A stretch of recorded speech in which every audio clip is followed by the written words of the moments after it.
அண்மை செய்தி கன்னியாகுமரி மாவட்டம் குலசேகரம் அருகே ஏழை தொழிலாளியின் அறியாமையை பயன்படுத்தி 30 லட்சம் மதிப்பிலான 27.5 சவர நகைகளை அபகரித்த தவேக நிர்வாகி. தனியார் நிதி நிறுவனம் நடத்தி வரும் தவேக நிர்வாகி ஜெகதீஷ் மீது மோகன்தாஸ் என்பவர் காவல் நிலையத்தில் புகார் அளித்துள்ளார்.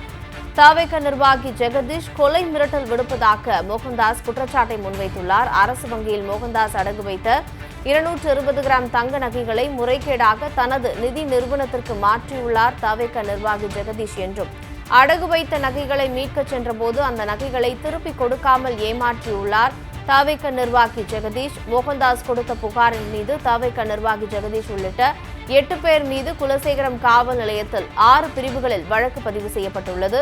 புகாரை திரும்பப் பெறுமாறு தவேக நிர்வாகி மிரட்டுவதாக காவல் கண்காணிப்பாளர் அலுவலகத்தில் மோகன்தாஸ் புகார் அளித்திருக்கிறார். கன்னியாகுமரி மாவட்டம் குலசேகரம் அருகே ஏழை தொழிலாளியின் அறியாமையை பயன்படுத்தி 30 லட்சம் மதிப்பிலான 27.5 சவர நகைகளை அபகரித்த தவேக நிர்வாகி.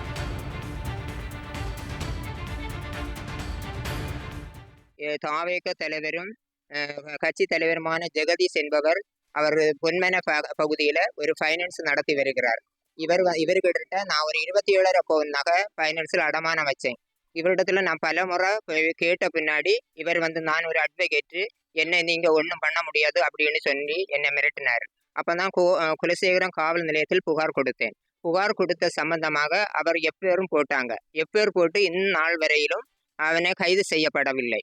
என்னை பல முறையிலும் இவன் என்னை மிரட்டு தான். போகிற வார வழியில் ஜனவரி மாதம் 22ஆம் தேதி நான் டிஎஸ்பி சாரை பார்த்து வரும்போது என்னை வழியில் வைத்து மறைத்து என்னை வயிற்றில் வச்சு சவுட்டி நான் கவர்மெண்ட் ஆஸ்பத்திரியில் ஒரு நாள் அட்மிட்டாகவும் இருந்தேன். இப்பொழுதும் பல முறை என்னை மிரட்டி கொண்டு உன்னை கேஸை வாபஸ் வாங்கலைன்னா உன்னை கொலை செய்து விடுவேன் என்று என்னை மிரட்டி கொண்டிருக்கிறான்.